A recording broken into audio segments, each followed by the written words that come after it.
अस्सलाम वालेकुम।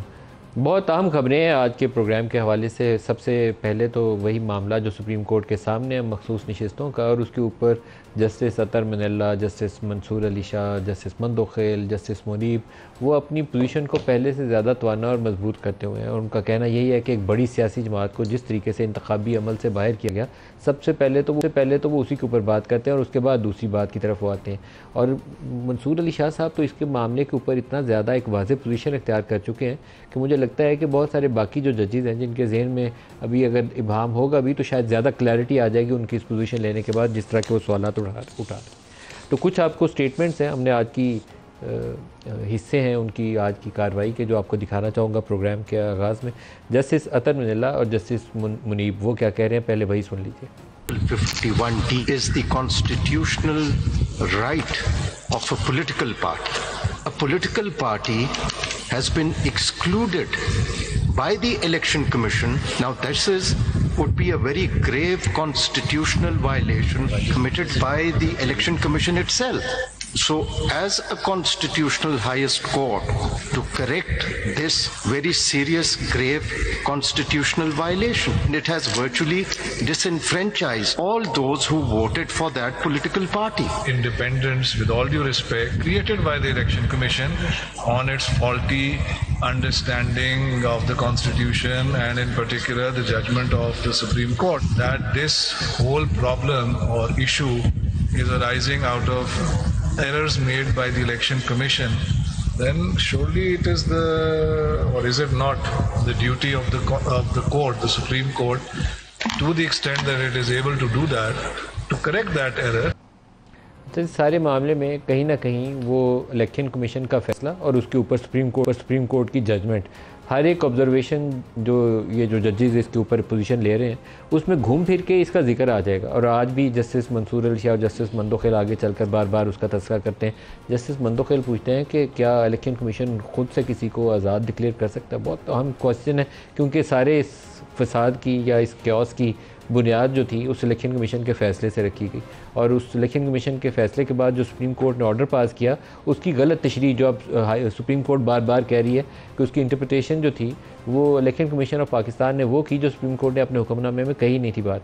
सुनिए आगे मंदोखेल साहब और जस्टिस मंसूर क्या कह रहे हैं। एक कैंडिडेट कह देता है कि मैं डिक्लेरेशन देता हूँ फलां पार्टी से हूँ, इलेक्शन कमीशन को किस कानून के तहत ये इख्तियार है कि वो कहते नो यू आर इंडिपेंडेंट। पूरे इलेक्शन में हम एक पोर्शन को पकड़ लिया, हमने कहा SIC पॉलिटिकल पार्टी है कि नहीं। अब हम जब कंप्लीट जस्टिस की लेंस को खोलते हैं तो हम कहते हैं ठहरो ना, हम आंखें तो नहीं बंद कर सकते इस पे कि SIC पे हम कहाँ से पहुंचे हैं। SIC में इसलिए पहुंचे हैं कि had the election commission declared PTI as a party with whatever 2, 3, 4 candidate, independents would have had a choice that there was a PTI also. We all understand that all those independents have won the election because they held out to the public they were PTI people. All those votes were casted for these 84 people because they were PTI. Complete justice को क्या कहाँ लेके जाना है अगर हम ये चीजों पे आंखें बंद करने लग जाएं इधर उधर और घोड़े की तरह इस तरह वो लगा के चलने लग जाएं। Complete justice is to broaden the vision, see the whole transaction. अब एक स्टेटमेंट आपको एक हिस्सा कार्रवाई का दिखाते हैं जिसमें जस्टिस मंसूर, जस्टिस अतर और कादी फायद साहब तीनों इस मसले के ऊपर आर्ग्यू कर रहे हैं, और तीनों की लाइन बड़ी क्लियरली ड्रॉन है और आपको तीनों की पोजीशन उनकी ऑब्जर्वेशन से वाज़ेह भी हो जाएगी। सुनाइएगा। Every judgment has been based on premise if they had simply followed the Constitution. When judges, some of them may have great wisdom, I am not one of those. Let's Pakistan go on the constitutional path for once. Do we validate a grave constitutional violation which has become obvious before us? That is premised on something. That is not premised. That is the orders have come before us. It has become obvious. You want to respond? We are ignoring the elephant in the room. This is not a case कि पटवारी ने जमीन किसी की inter party ले ली है तो हमने कहा 185 में देखना है। We looking at the electorate, we looking at the national elections. What I find very difficult is to look one segment of the election and ignore a very grave illegality that occurred just a minute before it, which led to that problem. So can we not attend it and close our eyes to it? इसके साथ ही आज क्योंकि मामला आजकल अदालतों के हवाले से बहुत सारी खबरें शायद सुर्खियाँ बनती हैं अखबारात की भी और हमारे न्यूज़ चैनल्स की भी। लाहौर हाई कोर्ट में चीफ जस्टिस की तैनाती, सिंध हाई कोर्ट में भी वो मामला भी जुडिशल कमीशन के सामने था। इंटरेस्टिंगली लाहौर हाई कोर्ट में पहली दफ़ा एक खातून जस्टिस आलिया नीलम, उनको चीफ जस्टिस के ओहदे के लिए उनकी नामजदगी जो है तजवीज़ की है कमीशन ने। इसके ऊपर एक थोड़ा सा तनाज़ा सामने नज़र आता है, वो ये कि वहाँ दो मोहतरम जो जज साहिबान उनसे सीनियर हैं, जस्टिस शुजात और जस्टिस अली बाकर नजफ़ी, उनको छोड़कर इनको तजवीज़ किया गया। वैसे तो किसी खातून की अगर वो एलिवेट आप करते हैं तो ऑलवेज़ उसको वेलकम करना चाहिए, लेकिन उन दोनों को क्यों नज़रअंदाज किया गया, इसके ऊपर एक तशवीश बहरहाल मौजूद है, क्योंकि किसी भी एक अच्छी शोहरत के हामिल जज को बिला वजह आपको नज़रअंदाज नहीं करना चाहिए। तो इसके ऊपर भी कोशिश करेंगे कि प्रोग्राम में हमारे साथ अगर कोई शामिल होते हैं, कोई लीगल माइंड, तो उनसे पूछें। वैसे आम तौर पर हाई कोर्ट्स के अंदर प्रिंसिपल ऑफ सीनियरिटी उस तरीके से लागू नहीं किया जाता जैसे सुप्रीम कोर्ट ऑफ पाकिस्तान में किया जाता है। सुप्रीम कोर्ट ऑफ पाकिस्तान में जजेस वाला वो जजेस केस मशहूर ज़माना है Karachi Sindh high court bar association के ऊपर, जिसके ऊपर ये सीनियरिटी का प्रिंसिपल तय हो गया हुआ है। हाई कोर्ट्स में वो प्रिंसिपल नहीं है और यहाँ पर क्या उसको वायलेट करना चाहिए था या नहीं करना चाहिए था। In any case Justice Aliya Neelum जो है वो पंजाब में पहली खातून चीफ जस्टिस होंगी। इससे पहले केपी में और बलूचिस्तान में एक खातून चीफ जस्टिस मौजूद हैं। ये तीसरा नंबर इनका आता है उस हवाले से। जस्टिस मुसरत हिलाली जो इस वक्त सुप्रीम कोर्ट में है वो केपी से आई और उससे पहले जस्टिस ताहिरा सफदर वो बलूचिस्तान की चीफ जस्टिस रह चुकी हैं। जो प्रोग्राम में आज हमारे साथ चुरका है आबिद शेख, सीनियर रहनुमा है PMLN से। इसके अलावा साहिबजादा हामिद रज़ा साहब, वी होप के सुन्नी इत्तेहाद कौंसिल से हमारे साथ होंगे। आपको खुशामदीद कहता हूँ आबिद साहब। आप ये फरमाइएगा कि ये मामला रिज़र्व सीटों वाला एक हतमी शक्ल इख्तियार करता नज़र आता है। आज तो मेरा ख्याल था कि सुप्रीम कोर्ट इस मामले को क्लोज़ कर देगी और शायद जजमेंट रिजर्व कर ले। अटर्नी जनरल के बाद सिर्फ PTI का जवाब देना बाकी रह गया और इसमें कुछ बाकी नहीं, लेकिन एक हफ्ते के लिए पोस्टपोन हो गया मामला फ़िलहाल। मलिक साहब, ये एक कानूनी बहस है। मैं आपकी तवज्जो कुछ दिलाऊंगा मादी की चीज़ों में भी। आपको याद होगा पीपल्स पार्टी पार्लियामेंटेरियन बनी थी और जिस तरह PMLN और ये मुस्लिम लीग पीपल्स पार्टी को तोड़ा गया था, एक ग्रुप बनाया था। और उसके बाद मैं आपको मिसाल देता जाऊं, सेनेट की सीटों पर जो पाकिस्तान मुस्लिम लीग नून की सीटें थी, शेर का निशान ले लिया गया था। शेर का निशान वापस ले लिया। यही मेरे मोहतरम जज साहिबान थे, कोई हाई कोर्ट में था, कोई सुप्रीम कोर्ट में था, किसी ने कोई बात नहीं की इन चीज़ों पर। नवाज शरीफ के दस्तखतों से, बल्कि राजा ज़फ़रुल हक से जो सिग्नेचर करके टिकट्स अवार्ड किए गए थे, इन्होंने जिस तरह से फिर नवाज शरीफ साहब को डिस्क्वालीफाई किया फॉर द लाइफ टाइम। तो देखें, मेरा बड़ा बेहद एहतराम है अतर मदनुल्लाह साहब जो हमारे ऑनरेबल सुप्रीम कोर्ट के जज हैं। ये उस वक्त इस्लामाबाद हाई कोर्ट में जज थे, मेरा बेहद एहतराम है उनके लिए। लेकिन जब नवाज शरीफ साहब की बेलें इनके सामने लगती थी तो सुनते नहीं थे। नवाब PMLN का कोई केस जाता था तो सुनते नहीं थे। नहीं, ये ज़हन में रखिए, जैसे सतर मनीला वो जज थे जिन्होंने ऑब्जर्वेशन दी थी कि हुकूमत गारंटी करे कि नवाज शरीफ 2 दिन जिंदा रहेंगे अगर बाहर जाने की इजाज़त नहीं दी। मशहूर ज़माना ऑब्जर्वेशन है उनकी। बात ये नहीं, नवाज शरीफ को वापस बाहर जाने की इजाज़त देने में बड़ा रोल था उसका। जो जज वो होता है जिसके फैसले बोल, जान आपने अल्लाह को देनी है, ईमान वही है, अल्लाह ताला को भी आपने हिसाब देने। मैं इनके फैसलों की ऑब्जर्वेशन के ख़िलाफ़ नहीं हूँ। मैं सर माजी में आपको बाहर जाने की नहीं मेरी अर्ज़ सुने, मैं माजी में कुछ चीज़ों को लेकर जा रहा हूँ कि नवाज शरीफ की बेल को साल साल इन अदालतों में नहीं सुना जाता था केसेस को। अब मुझे बताएं, जो सेनेट में हमारे से सीटें वापस ली गई, जो आज़ाद वो हमारे मेंबरान कर दिए गए, क्या ये वो गलत किया गया?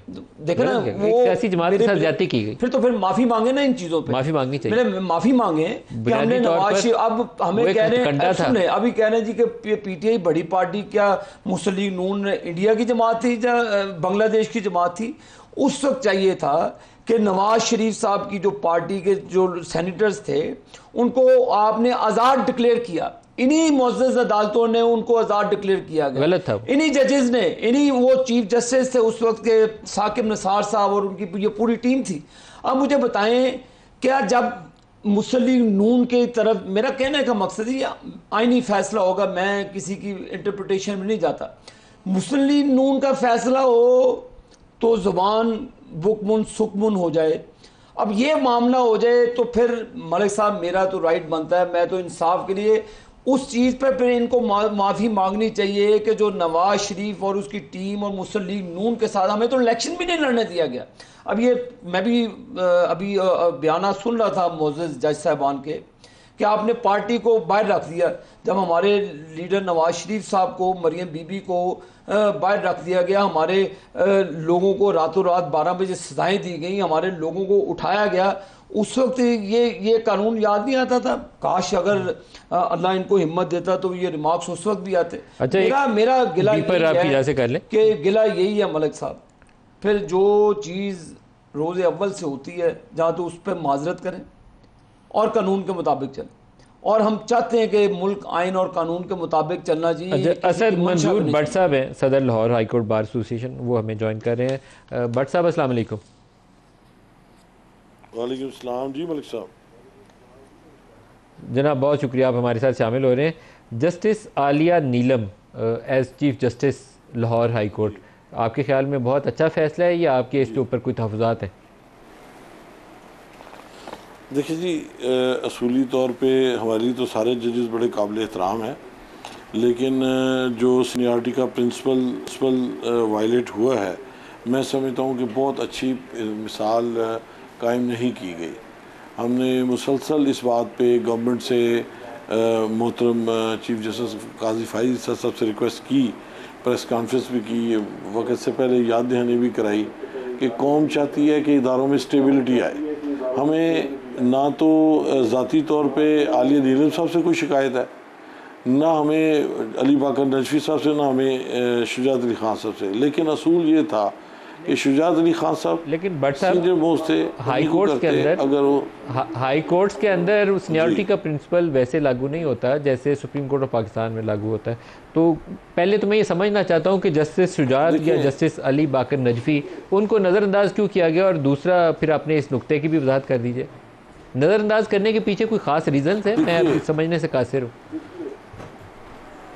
देखिए, मैं गुजारिश करूँ, ये किसी बात को सपोर्ट करने के लिए कहना कि जी हाई कोर्ट में कंसिडर नहीं होता, और फिर कहाँ कंसिडर होता है?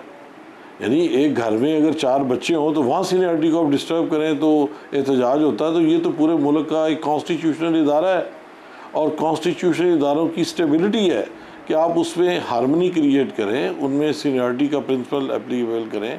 तो जो अल जिहाद ट्रस्ट का सुप्रीम कोर्ट का अपना हाई कोर्ट में लागू होता नहीं है, पिछले 20-22 साल से हाई कोर्ट के अंदर लागू होता नहीं है, हर जगह लागू कह सकते हैं, मुतालबा कर सकते हैं, लेकिन नहीं लागू होता।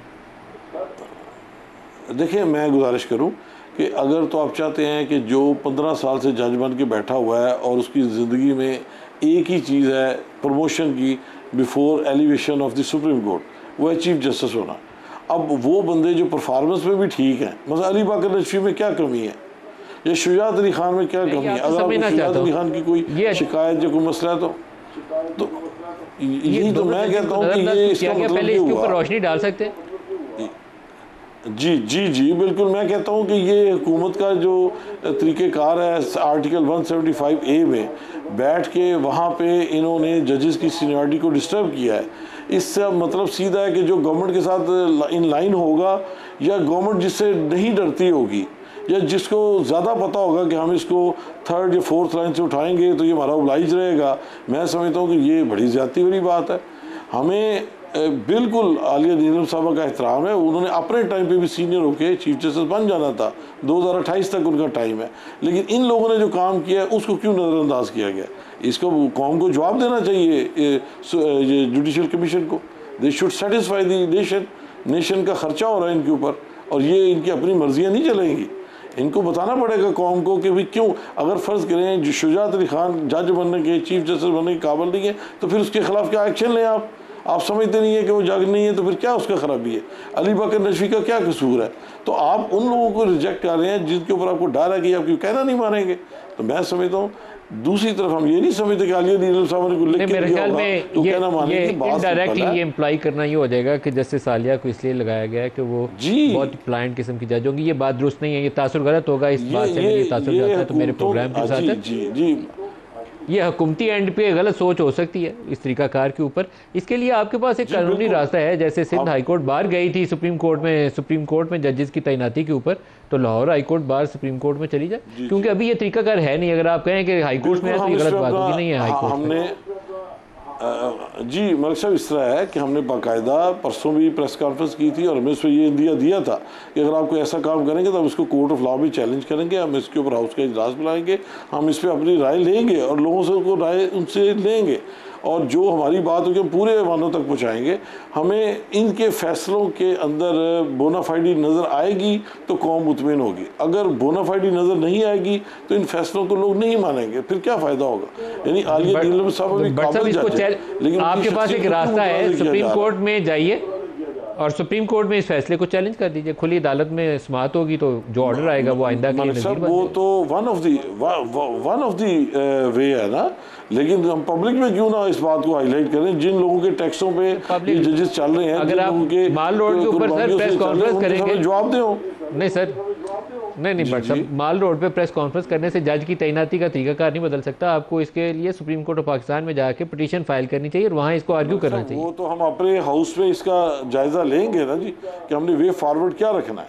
हम अपने दोस्तों के साथ, अपने सीनियर्स के साथ बैठेंगे, वो हाउस का इजलास करेंगे, उस पर पूरा लाहेमल बनाएंगे और उसके ऊपर अमल दरामद करेंगे इंशाल्लाह। चल असद मंजूर भट्ट साहब, सदर Lahore High court bar association, बहुत शुक्रिया आपका, आपने हमें ज्वाइन किया। हामिद रज़ा साहब हमारे साथ है। साहिबजादा साहब, आपने टिकट के लिए दरख्वास्त दी और वो सुन्नी इत्तेहाद कौंसिल से दरख्वास्त दी और आपने कहा मेरा पीटीआई से इत्तेहाद है, और फिर आपकी जमात से कितने अरकान थे जिन्होंने पीटीआई लिखा या पीटीआई नहीं लिखा, थोड़ा सा रोशनी तो डाल दी। जजों ने आज इतनी अच्छी ऑब्जर्वेशन दी है, जस्टिस मंसूर ने, जस्टिस सतर ने, आपकी ज़बानी थोड़ा सा लोगों को सुनने को मिल जाए। बिस्मिल्लाहिर्रहमानिर्रहीम। नदीम मलिक साहब बहुत शुक्रिया सर। सबसे पहले तो पहले दिन चूँकि मेरे नॉमिनेशन पेपर्स की वजह से एक इबहाम था और ये समझा जा रहा था कि मैंने शायद इंडिपेंडेंट लिखा हुआ है और ये क्वेश्चन था कि मैं अपनी पार्टी की तरफ से क्यों नहीं लड़ा, and that was been asked by all the honourable जजेस जो इलेक्शन कमीशन के वकील हैं उनसे। उन्होंने मेरा पूछा तो बताया फैसल सिद्दीकी साहब ने कि he is in the national assembly, budget session चल रहा है, तो कहा गया कि अगर वो मुनासिब समझे तो आ जाएं। फिर मैंने मुनासिब समझा, चीफ जस्टिस साहब का फरमान था तो मैं वहाँ पे आ गया। 5 दिन से वहाँ पर हूँ, हर 15 मिनट के बाद रोस्टरूम पे जाता हूँ, प्रेप क्लास के बच्चे की तरह फर्स्ट लाइन के अंदर खड़ा होकर ना सिर्फ खड़ा होता हूँ बल्कि अपना हैंड भी रेज़ करता हूँ। 3 ऑनरेबल जजेस ने उसको नोट किया। उन्होंने कहा कि member national assembly honourable he wants to say something, he wants to add something important, लेकिन चूंकि मेरे पेपर के ऊपर लिखा हुआ आ गया सुन्नी इत्तेहाद कौंसिल ब्रैकेट में अलाइड विद पाकिस्तान तहरीक-ए-इंसाफ, और उसके बाद फिर केस की सिचुएशन डिफरेंट हो गई। फिर आपको बोलने का मौका नहीं मिला? बोलने का फिर मैं असल में वहाँ पर वो टेक्निकलिटीज़ जिसमें चूँकि इलेक्शन कमीशन के जो वकील था मेरा भाई, वो बड़ी फसाहत और बलागत के साथ, he was swinging on the floor like he standing on a dancing floor, और वो बड़ी फसाहत और बलागत के साथ झूठ बोल रहा था वहाँ पर। मसलन उन्होंने पहला ये झूठ बोला कि मुझे शटल कॉक मैंने रिक्वेस्ट की, जो मैंने की, लिखा हुआ वहाँ पे, उसकी नौबत क्यों आई वो मैंने काजी साहब को बताना है क्योंकि मेरा लेटर वहाँ पे लगा हुआ है। लेकिन उन्होंने ये कहा कि जी shuttlecock was not available, that was a lie. Shuttlecock मुझे अलॉट किया गया था, उसका डॉक्यूमेंट हमने साथ लगाया हुआ। आपने सुन्नी इत्तेहाद कौंसिल की तरफ से पेपर फाइल किए और आपने लिखा साथ कि मैं पीटीआई से इत्तेहाद है। मेरे वालिद भी जब 97, 2002, 2008 में इलेक्शन कंटेस्ट करते थे तो जमीयत उलमा पाकिस्तान ब्रैकेट में अलाइड विद पाकिस्तान मुस्लिम लीग नून लिखा करते थे, निशान उनको शेर का मिलता था। तो आपने पहली दरखास्त जो दी उसमें आपने बल्ले पहली दरखास्त नहीं, मैंने बयान अलफी दिया, मेरे कागजात नामजदगी पर लिखा हुआ है। तो उसमें आपने बल्ले का निशान ही उसके ऊपर मैंने सुन्नी इत्तेहाद कौंसिल लिख के ब्लाइट बल्ले, और फिर मैंने बल्ले का टिकट भी जमा करवाया, मेरा टिकट भी लगा हुआ, टिकट भी मेरा लगा हुआ बल्ले का वहाँ पे। आपके कितने अरकान हैं जिन्होंने बल्ले का टिकट लगाया हुआ? हमारे तकरीबन मेरा ख्याल है 20 से ज़्यादा जो जिनका एफिडेविट, टिकट, कागजात नामजदगी तीनों चीज़ें बल्ले की हैं वो 9 हैं।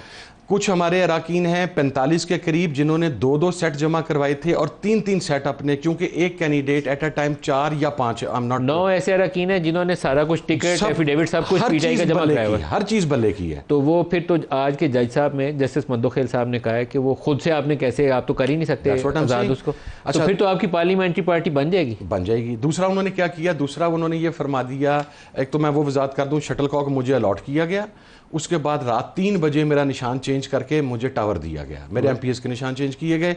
अच्छा, उसके ऊपर उन्होंने कहा जी कि शटल कॉक किसी और को दिया गया। शटल कॉक 29 उम्मीदवारों ने मेरे हल्के में इलेक्शन लड़ा नेशनल असेंबली का, किसी एक के पास शटल कॉक नहीं है। He was lying there and he at least जो मैंने नोट किया that was 9 times he lied there in front of the full bench. दूसरा, उन्होंने एक लेटर वहाँ पे पेश कर दिया जब मैंने सुनीता कौंसल इंडिपेंडेंट जीतने के बाद रिटर्न कैंडिडेट SAC ज्वाइन की, तो उन्होंने एक लेटर पेश किया कि sir look at this, me Sahibzada Mohammad Hamid Raza do hereby affirms that I will stand firm with Sunni Ittehad Council and do hereby join SIC। तो हाउ अ चेयरमैन कैन जो, और चीफ साहब ने कहा हाँ, एक पार्टी का चेयरमैन खुद अपने आप को कैसे उसमें शामिल कर सकता है?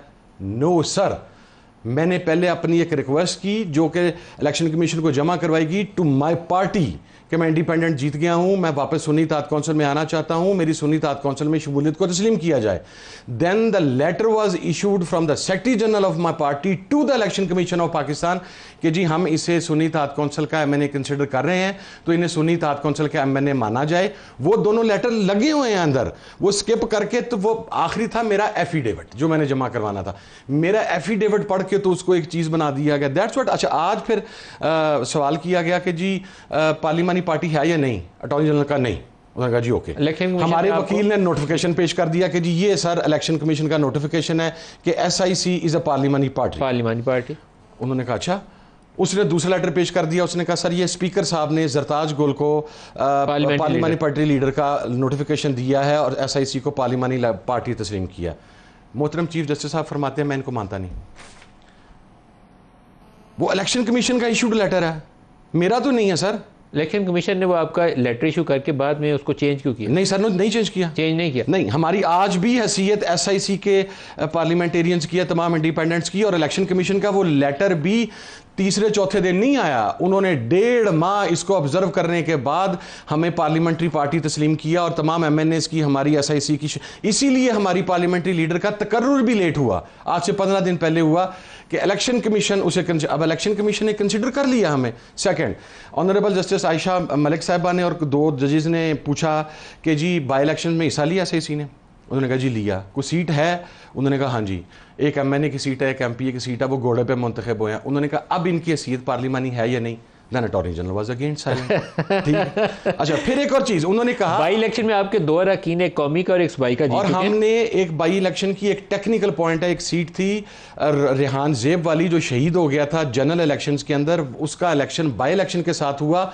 उस सीट का स्ट्रेचर बाई इलेक्शन का नहीं है, जनरल इलेक्शन का है, क्योंकि वो जनरल इलेक्शन में एक कैंडिडेट की शहादत की वजह से पोस्टपोन हुआ था। हमारी कैंडिडेट ने वहाँ पे भी पार्टिसिपेट किया और दूसरे नंबर के ऊपर है। और अच्छा, फिर उन्होंने बताया आज कि KPK में जमात है JUIF, उनका रुकन पार्लियामेंट कोई नहीं है, आपने 0 के अगेंस्ट उन्हें 2 रिजर्व सीट्स अलॉट कर दी हैं। इसीलिए तो उन्होंने इलेक्शन कमीशन को कहा कि इसने इलेक्शन बहुत अच्छे कराए। That's what I'm saying, sir. Kamran Murtaza साहब ने कमाल नहीं किया वहाँ पे। ब्रेक ले लें, हमारे साथ रहिएगा, ब्रेक ले लें।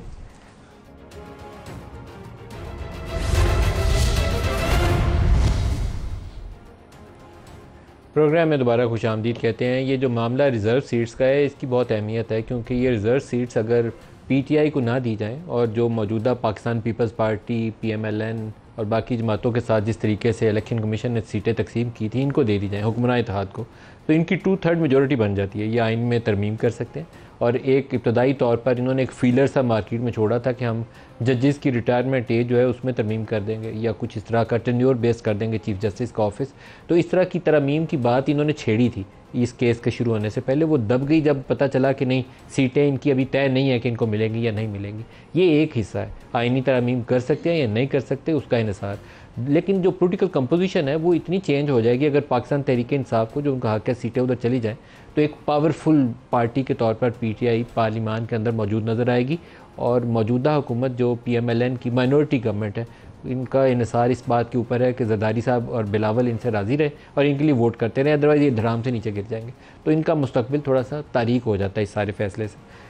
आबिद शेर अली साहब, ये मामला बहुत संगीन है और आप शायद इसको उस कदर संजीदा ले नहीं रहे। ये इधर या उधर, आर या पार वाली कैफियत होगी इस फैसले के नतीजे में?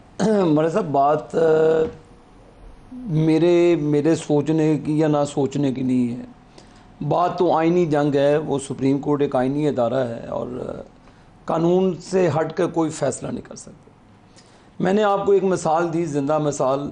हमारे जो सेनेट के जो इलेक्शन में जो बाप पार्टी को उस वक्त लेकर बाप पार्टी के केस का भी तस्करा हुआ है। मैं वही बिल्कुल ऐसे ही उनको दे दिया गया था। मेरा सवाल ये है कि अभी आपको पता है इलेक्शन कमीशन ने क्या कहा बाप के केस में? उन्होंने कहा कि उस वक्त हमने गलत किया था काम, अभी हमने फुल इलेक्शन कमीशन बैठा और उसने सही काम किया। गलत या सही की नहीं है मलिक साहब, बात उस वक्त भी कानून और आइन की थी। आपकी हुकूमत बलूचिस्तान में गिराई और बाप पार्टी बनाई गई। उसके बाद उन्होंने बाय डिज़ाइन हमारी हुकूमत को ख़त्म किया। बाय डिज़ाइन इन्होंने वो सेनेट के जो इलेक्शंस हुए, बाय डिज़ाइन हर चीज़ हुई इस मुल्क के अंदर। और आपको रगड़ा लगा रहे थे, वो रगड़ा ठीक ठाक लगाया और इसी जुडिशरी के ज़रिए लगाया। उस वक्त वो जो चीफ जस्टिस साकिब निसार और उनका पूरा टोला था, ये ऑनरेबल जजेस, कोई हाई कोर्ट में था, कोई सुप्रीम कोर्ट में था। तमाशा तो वही सरजर आम था मलिक साहब, कोई फिक्स मैच था उस वक्त की एस्टैब्लिशमेंट और जुडिशरी का। पाकिस्तान नहीं बदला था। मैंने आपको मिसाल दी है आईनी तौर पर, जब पाकिस्तान मुस्लिम लीग नून की वो सेनेट की सीटें ली गई इलेक्शन में, तो जो हुआ हमारे साथ हुआ, लेकिन उसके बाद उन्होंने सेनेट तक से भी हमारी सीटें छीन के, ऑनरेबल मेरे भाई बैठे हैं, मेरे शहरदार भी हैं, इनकी जो अलाई हैं उनको, वो इमरान खान को वो सीटें उसको तक़वियत पहुंचाने के लिए, जिस तरह सेनेट के चेयरमैन को बनाया गया, जिस तरह गंद मचाया गया मलिक साहब, ना आप उस वक्त कहीं यूरोप में थे, आप भी इसी मैं तो इन प्रोग्रामों में सवाल उठाता रहा। यही अदालतें थी, यही आपके सेनेटर को इंडिपेंडेंट किया इसलिए गया था कि मर्जी के वोट दिलवाए जा सके जब चाहिए। सादिया अब्बासी को डी सीट कर दिया गया पहले, क्यों जी आपने ड्यूल, उसने कि मेरे सरेंडर की हुई यार चीज़ नहीं है, मेरे पास नहीं है, हमारी 2-3 सेनेट की चीज़, तो इसी तरह उन्होंने फ़र्क कर दिया। तो आप उस वक्त साकिब निसार के बयान सुनते होते थे, कहते जी मैं 2-3 MPs MNAs को तो वैसे फ़र्क कर दूँ। मलिक साहब, जब जजेस के मुंह से ये रिमार्क्स निकले, हम भी उस वक्त आइन और कानून की बात कर रहे थे, आज भी हम उसी स्पॉट पे खड़े हैं कि जब कानून मुस्लिम लीग नून की तरफ नहीं बदला गया तो आज कैसे वो चीज़ें, अगर तो हामिद रज़ा साहब की पार्टी के इलेक्टेड लोग असेंबली में मौजूद है, बिल्कुल 2000% इनको सीटें मिलनी चाहिए। आइन वो जो हुआ नहीं हुआ उस बहस में मैं नहीं जाता। इनके टिकट लगे हुए हैं नॉमिनेशन पेपर्स के साथ, तो उससे मेरी बात सुने, ऑनरेबल पेशावर हाई कोर्ट ने सुन ले, क्वेश्चन किया उन्होंने कहा खुद कैसे आजाद कर दिया, उनके टिकट लगे हुए हैं। चले मलिक साहब इसी पे आ जाते हैं। बल्ले का निशान पहले लिया गया high court, Peshawar high court से जज गई ना जी ये PTI उस वक्त भी, फिर उसके बाद इन्होंने अपील दायर की सुप्रीम कोर्ट में। मैं तो जज नहीं बैठा था ना आप जज बैठे थे, मुअज़्ज़िज़ जज साहबान थे, फैसला तो उन्होंने दिया। बुनियादी तौर पर तो इलेक्शन कमीशन का फैसला है ना, उसके इलेक्शन कमीशन का सुप्रीम कोर्ट का फैसला, उसकी तशरीह के ऊपर आज सुप्रीम कोर्ट कह रही है गलत तशरीह कर दी उन्होंने। मलिक साहब ये देखें, भला अवार्ड कर देते सुप्रीम कोर्ट उस वक्त, हमने तो नहीं सुप्रीम कोर्ट के फैसले को कौन चैलेंज कर सकता है? ऊपर यही बोझ है जिसका जजेस कई सवाल उठा रहे हैं। साहब फिर आइन और कानून की बात करें ना जी, फेवरिज्म की बात नहीं करें। मैं कोई फेवरिज्म की बात नहीं कर रहा, मैं आइन और कानून की बात कर रहा हूँ। अगर बल्ले के निशान पर ये आपको पता है वादतुल मुस्लिमीन के साथ पहले अलाई करने की कोशिश की गई बिफोर इलेक्शन, ये आप उनकी गलतियां देखें उन्होंने क्या किया हुआ। मैंने तो नहीं कहा था कि भैया हामिद रजा साहब, इलेक्शन कमीशन और सुप्रीम कोर्ट आपस में तय करेंगे। उन्होंने हामिद रजा साहब की पार्टी पर एतबार नहीं किया था। आप उनके लीडरान की गुफ्तगू सुन लें, उनकी बात सुन लें। उन्होंने मेरे भाई की पार्टी पर इत्माद किया होता, अगर सुन्नी इत्तेहाद में जम करके इलेक्शन लड़ते तो आज ये सारे अच्छा एक चीज़ साहब ज़्यादा साहब, जो आज हम सोच रहे थे कि अटर्नी जनरल देंगे दलाइल, तो उसके बाद आप देंगे जवाब, तो मामला ख़त्म, और उसके बाद फैसला या रिजर्व हो जाएगा या ऐलान हो जाएगा, जो भी होगा। कहानी तो ख़त्म हो गई थी ना। ये एक हफ्ता आगे जाने की साइंस समझ नहीं आई मुझे, मतलब अभी बहुत लंबा मरहला बाकी है, क्योंकि मैं कल प्रोग्राम में ये बात कह रहा था कि बस आज उम्मीद है कि मामला कंक्लूड हो जाएंगे। अच्छा सर, मेरे भाई आबिद शेर अली साहब ने, चूँकि शहरदारी भी है, उन्होंने एक बात कही, मैं सिर्फ 1 मिनट में वो सम अप कर देता हूँ। पहली बात तो ये है कि बिल्कुल आइन कानून के मुताबिक चलना चाहिए। अब सुप्रीम कोर्ट ने खुद कह दिया कि इलेक्शन कमीशन ने मेरा फैसला गलत इंटरप्रेट किया है, सुप्रीम कोर्ट की फिर इस बात को भी तस्लीम करें, नंबर 1। नंबर 2, जहाँ पर मेरे पे एतबार की बात है, मेरे पास डॉक्यूमेंट्री और वीडियो एविडेंसेस हैं कि मेरा 3000 टिकट पहले साइन करवा के रख लिया गया था। हुआ एक्चुअली ये कि लास्ट डे पे हमने 3 एलाइड पार्टीज़ के साथ टिकट हम साइन हुए थे, MWM के साथ भी, मेरे साथ भी और नज़रियाती के साथ भी। जब सुप्रीम कोर्ट से अंदाज़ा होना शुरू हुआ कि टिकट जारी, या तो हमें 24 घंटे का टाइम दे देते हैं ना, तो फिर टिकट या SIC का जाना था या MWM का जाना था। साढ़े 10 बजे सुप्रीम कोर्ट बल्ले का निशान उड़ाती है। आप मुझे बताएं ह्यूमनली कैसे पॉसिबल है कि आप बलूचिस्तान में, आप केपी में, आप सिंध में, आप साउथ पंजाब में, नॉर्थ पंजाब में, सेंट्रल पंजाब के अंदर आप 1000 कैंडिडेट को दूसरी पार्टी का टिकट भिजवा दें। ह्यूमनली पॉसिबल नहीं है ना सर कि आप 1.5 घंटे के अंदर भिजवा दें। 10:30 बजे आप बल्ले का निशान उड़ा रहे हैं। इसी वजह से सारी कॉम्प्लिकेशन आई। 10 घंटे अगले दिन सुबह 12 बजे तक टाइम एक्सटेंड कर देते तो SIC के टिकट पहुंच जाने थे। It was decided, agreement sign है, सुप्रीम कोर्ट में जमा करवा दिया गया। लास्टली आज जो आप सवाल कर रहे थे कि सुप्रीम कोर्ट का, कल ऑनरेबल चीफ जस्टिस साहब ने कहा था कि 11:30 से 1:30 तक आज समाअत कंक्लूड हो जाएगी। 1 बजने में 2 मिनट थे जब अटॉर्नी जनरल साहब ने अपने दलाइल मुकम्मल कर लिए तो हमारे वकील 1 बजे का टाइम दिया था उन्होंने या 1:30 बजे? 1:30 बजे सर, कैटेगराइज करके 3 मरतबा बस कहा गया था 1:30 बजे। उसके बाद फैसल सिद्दीकी साहब से पूछा कि रिबटल के लिए जवाब के लिए कितना टाइम लेगा, उन्होंने कहा जी 15 मिनट्स। सलमान अकरम राजा साहब, उन्होंने कहा जी 10 मिनट्स। हम 1:25 पे फारिग होते थे तो चीफ साहब ने कहा कल ना कर लें। फैसल सिद्दीकी साहब ने कहा सर 15 भी नहीं, 10 मिनट, हम 1:20 पे ख़त्म कर देंगे। आपने 1:30 बजे तक का टाइम दिया था। ऑनरेबल दीगर जजेस ने कहा कि आज ही सुन लेते हैं, आज ही ख़त्म कर लेते हैं, लेकिन काजी साहब 1 हफ्ता आगे ले गए। क्यों? कोई रीज़न इसमें, लॉजिक? वैसे तो मुझे तो ये वजह समझ में आती है कि आज चूंकि अटॉर्नी जनरल साहब के दलाइल के बाद केस उड़ गया इलेक्शन कमीशन का। उड़ गया? कोई चीज़ नहीं रही सर। आपको कैसे लगा उड़ गया? सर ऐसे लगा कि उन्होंने कहा पार्लिमानी पार्टी नहीं है, इलेक्शन कमीशन का नोटिफिकेशन पेश हो गया, स्पीकर साहब का नोटिफिकेशन पेश हो गया पार्लिमानी लीडर का, उसके बाद ज़िमनी इलेक्शन का रिजल्ट पेश हो गया पार्लिमानी पार्टी का, उसके बाद उन्होंने कहा रिजर्व सीटें नहीं मिल सकती, 0 अगेंस्ट 2 सीटों का नोटिफिकेशन वहाँ पे पेश हो गया, JUI को मिली, सारा कुछ वहाँ पे पेश हो गया। उसके बाद इसीलिए अटॉर्नी जनरल साहब से अब दलाइल ख़त्म हो गए थे, वो पीछे हो गए। तमाम जजेस ने उनसे कहा कि ये आप कैसे कर सकते हैं। वैसे तो आपका उससे ज़्यादा मजबूत केस तो हुआ है जो आपके 9 अरकान ने पार्टी टिकट्स और सारे एफिडेविट जमा करवाए। बिल्कुल। अब उसमें मैं ये समझता हूँ, मेरा ख्याल है पूरी कौम को ही पता है कि शायद इस 1 हफ्ते में कुछ हो।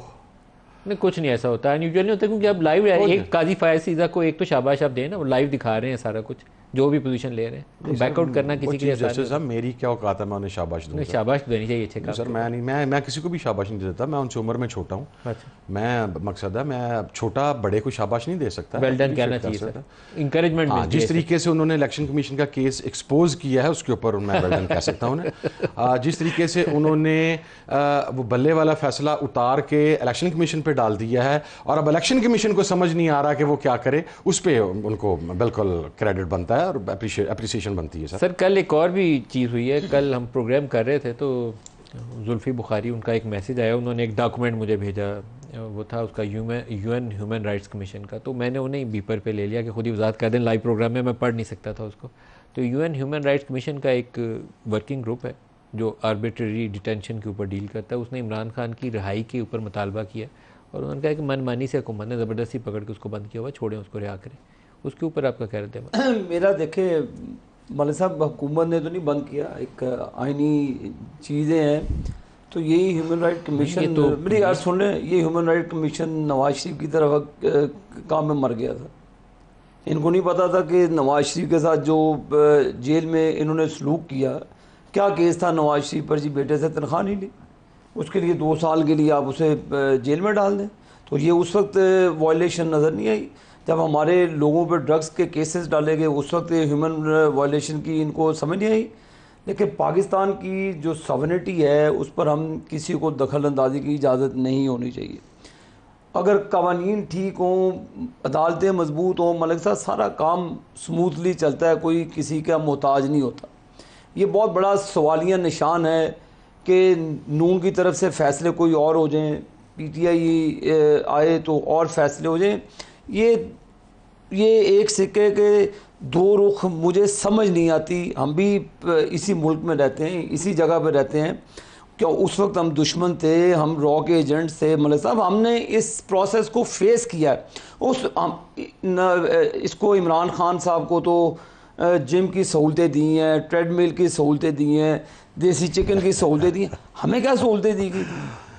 मेरा सवाल है, आप जेल में मजे कर रहे हैं, आपको भी ट्रेडमिल नहीं मेरी बात सुनने वाले था, जेल में मजे कर रहे हैं, नहीं जेल में मजे कर रहे हैं। हमें भाई आप पे नहीं, मैं एक उस पार्टी पे करूँगा, आप हमारे भाई हैं तो साहबजादा साहब से भी पूछे। साहबजादा सर, ये दो चीज़ें हो गई, ईमानिया नुमाइंदगान, ओवरवेलमिंग मेजोरिटी है रिपब्लिकन्स की भी और डेमोक्रेट्स की भी जिन्होंने वोट किया उस करारदाद के अंदर जो यूएस हाउस ऑफ रिप्रेजेंटेटिव्स में पास हुई। ओवरवेलमिंग मेजोरिटी है, वो 180 से ज़्यादा हैं दोनों के, 180 प्लस 180।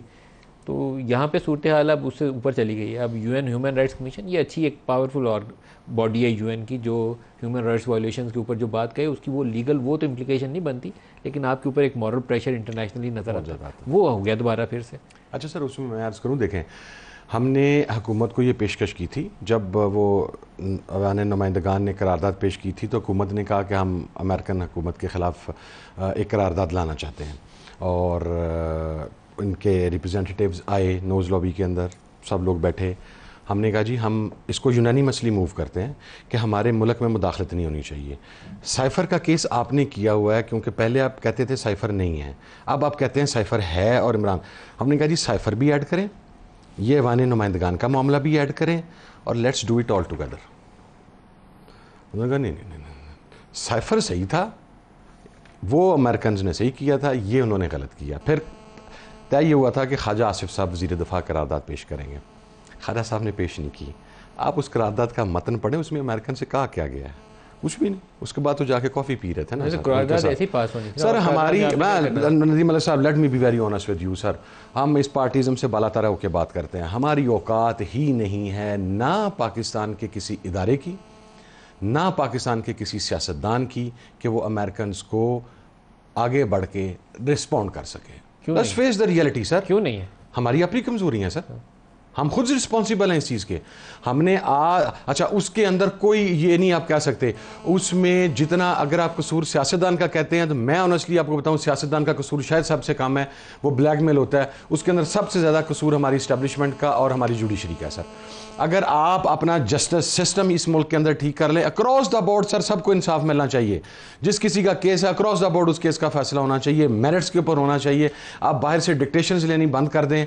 हमारे जजेस जो हैं, अब देखें, अब यूके हाई कमिश्नर ने जो कुछ कहा, काजी साहब ने उसके ऊपर खत लिखा है। नहीं लिखना चाहिए था सर। देखें ना, ज़ाती बयान हो गया ना सर।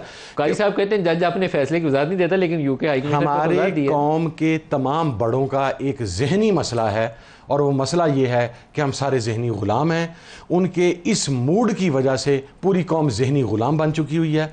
हम हर मामले के अंदर वेस्ट की तरफ देखते हैं, हम हर मामले के ऊपर अमेरिका की तरफ देखते हैं। आप लोगों ने कोशिश भी की है, अब इसको जो मर्जी सर, मैंने मेरी हमारी नुमाइंदगान में भी आप लोगों ने लॉबी करके करारदाद पास कराई है। यूएन हाई कमीशन में भी पूरा एक लॉ फर्म हायर करके आप लोग गए हैं सर। यूएस वाली जो करारदाद है, देखिए मैं आपको अर्ज करूं, वो ह्यूमैनिटेरियन ग्राउंड्स तो आपको पता होगा। ये पूछ रहे मेरे से पैसा कहां से आता है, मैंने कहा आपको पता होगा सर। हुकूमत है ना चोई साहब की, हुकूमत को खोल दे सर। देखिए ये कहना तो बड़ा आसान है कि ये मेरा कहना बनता है कि ये कहां से आ रहा है, इसलिए कि मैं अपोजिशन में हूं। जब हुकूमती नुमाइंदगान बैठकर, हुकूमत के ताकतवर लोग बैठकर ये बात करेंगे, तो फिर मेरा ख्याल है सवाल होना चाहिए कि यू आर द गवर्नमेंट, आप अगर ये बात कर रहे हैं तो प्रूव इट।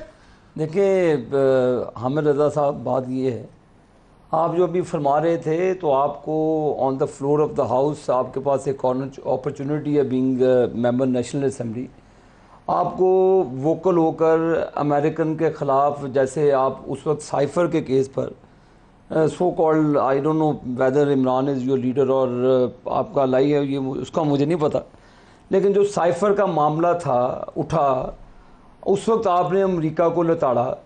अब वही चीज़ों को छोड़कर आप अमेरिका के पाँव पड़ रहे हैं और करारदादों के हवाले से। एक जगह पे रहना जी, जहाँ प्रो अमेरिकन, एक सेकंड अर्ज सुन ले मेरी, जहाँ प्रो अमेरिकन हो जाए, जहाँ एंटी अमेरिकन हो जाए। मेरी एक सिर्फ, अगर आप आएंगे 30 सेकंड, सिर्फ 30 सेकंड। गुज़श्ता इजलास के अंदर पीपल्स पार्टी के कैबिनेट खड़े हुए और उन्होंने कहा आपको अमेरिका से इतनी तकलीफ है तो खड़े होकर अमेरिका मुर्दाबाद का नारा लगाओ। मैं रिकॉर्ड के ऊपर हूं, असेंबली की प्रोसीडिंग का रिकॉर्ड निकलवा लें, मैंने खड़ा होकर 5 मरतबा अमेरिका मुर्दाबाद का ऐसा। और ये स्पीकर ने हज़फ नहीं किया अल्फाज? नहीं हज़फ किया सर। मैं आपके वालिद को भी अच्छी तरह से जानता हूं, मेरे वो बड़े एक उस्ताद भी थे, बड़ा एक प्यार वाला ताल्लुक था मेरा, एक इनसे 3 नस्लों का ताल्लुक। टाइम खत्म हो रहा है, एक जुमले में कह दें जो भी कह दें। मलिक साहब, बात ये है कि एक तरफ रहें, आधा तीतर आधा बटेर ना करें कि सुबह कुछ, दोपहर में कुछ, रात को कुछ। आबिद शेरज साहब, साहिबजादा हामिद रजा साहब, आप दोनों का बहुत शुक्रिया। आज के लिए इतना इजाज़त दीजिए, अल्लाह हाफ़िज़।